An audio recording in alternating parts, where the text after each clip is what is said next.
FTX, exchanger terbesar ketiga di dunia, hancur lebur dalam satu malam. Kok bisa? Let's deep dive into FTX crash.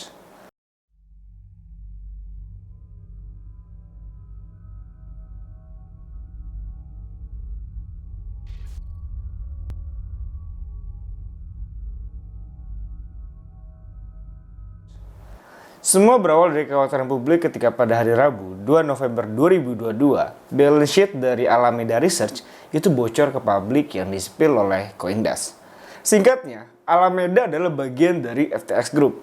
FTX ini adalah exchangernya dan Alameda adalah trading firmnya. Dalam balance sheet Alameda ternyata penuh dengan token FTT. Dengan total, Alameda itu punya sekitar 5,8 miliar token FTT pada Juni 2022. Lucunya nih, ini setara dengan 180% dari total supply FTT yang beredar. Dan ini jadi masalah. Ditambah lagi, setelah dicek pun diketahui bahwa kepemilikan dari FTT ini sangat terkonsentrasi. Dengan 93% dari total token hanya dimiliki oleh 10 address. Kayak, lu bayangin gak sih betapa rapuhnya si FTT ini?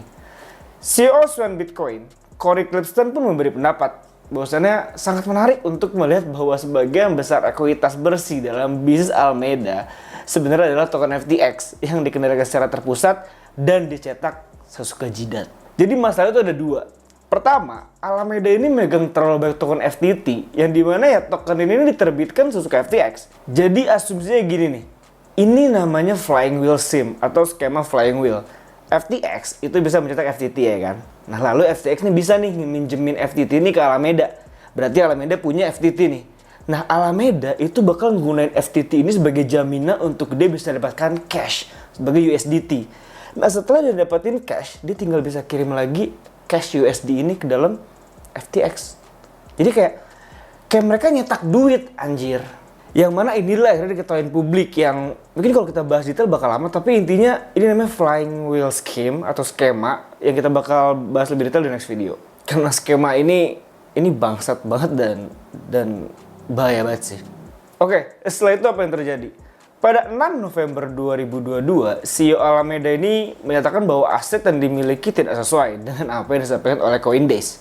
Namun ya tetap aja, market ketakutan dan yang pasti beberapa perusahaan yang terafiliasi atau terkait dengan FTX juga harus mengambil tindakan dong.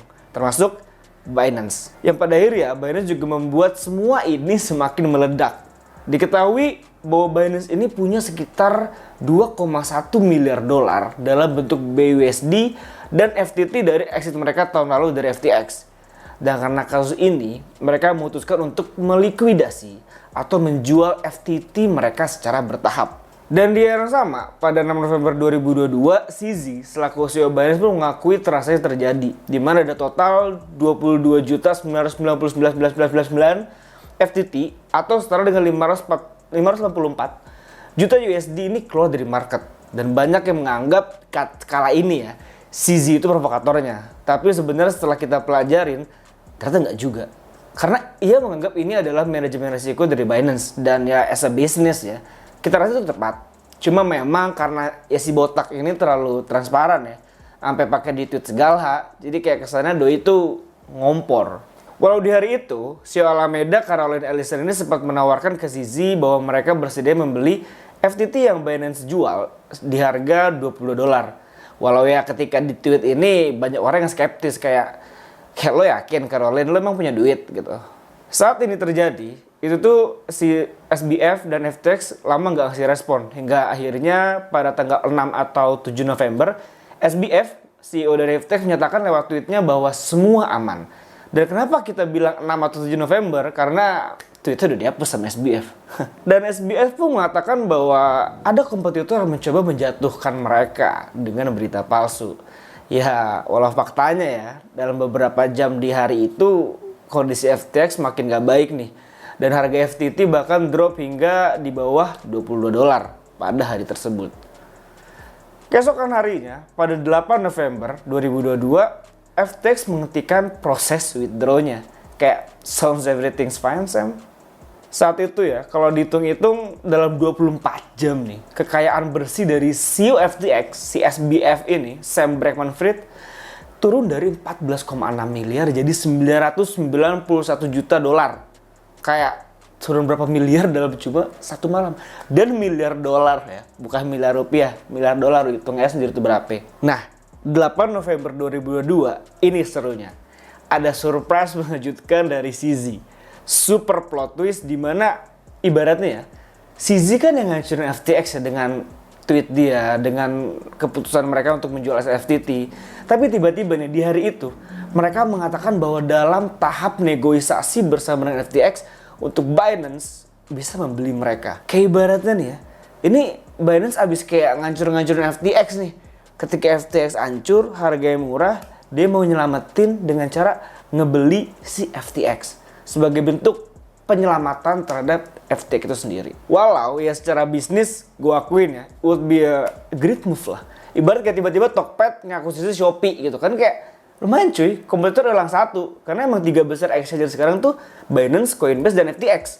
Kalau Binance bisa ngelahap si FTX, ya udah kelar dong. Tinggal leadernya tinggal Binance dan Coinbase. Tapi emang pada hari itu ya, di tweetnya dijelaskan bahwasannya statusnya masih negosiasi, atau juga bahasa kerennya non-binding LOI. Semacam kesepakatan tapi yang belum mengikat. Kayak ya udah cuma sama-sama sepakat tapi belum mengikat. Tapi ternyata yang hobi nge-troll ini gak cuma Elon Musk karena teman-teman. Tapi setelahnya ternyata sekarang ini yang hobi nge-troll gak cuma Elon teman-teman. CZ, CEO Binance pada 10 November 2022 akhirnya menyatakan lewat akun Binance bahwasannya mereka tidak melanjutkan kesepakatannya untuk meng-acquire atau mengakuisisi FTX dengan alasan keuangan FTX yang kasarnya udah nggak ketolong. Dan di hari yang sama, drama kembali berlanjut. FTX kembali lagi-lagi menghentikan proses withdraw dan bahkan mensuspend seluruh pengguna baru mereka. Dan di hari ini nih, berita simpang siur udah menyebar sana-sini nih.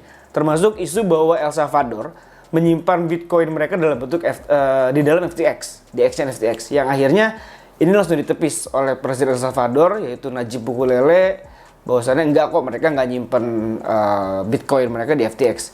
Walau gue akuin ya, kalau beneran kejadian ya, kayak bodoh banget ya. Masa iya kita nyimpen puluhan atau ratusan atau ribuan Bitcoin dalam exchanger terpusat. Jadi ya syukur ternyata nggak disimpan sama El Salvador di FTX. Kayak lu bayangin gak sih kalau ternyata mereka nyimpen di FTX? Bangkrut tuh negara. Dan akhirnya pada 11 November 2022, SBF mundur dari jabatannya sebagai CEO dan FTX mengajukan perlindungan atas kebangkrutannya. Apa dampaknya? Tentunya sangat luas. F1 dan Miami Heat yang merupakan mitra FTX pun akhirnya mencabut kerjasamanya, serta yang cukup mengejutkan adalah pernyataan dari Sequoia Capital yang menyatakan investasi mereka di FTX yang awal itu sebesar 213 juta dolar, kini cuma bernilai $0. Harusnya sih ya drama berakhir di situ ya kan, tapi ternyata di 12 November nih berapa hari lalu itu FTX kehack dan 600 juta dolar itu keluar dari wallet FTX.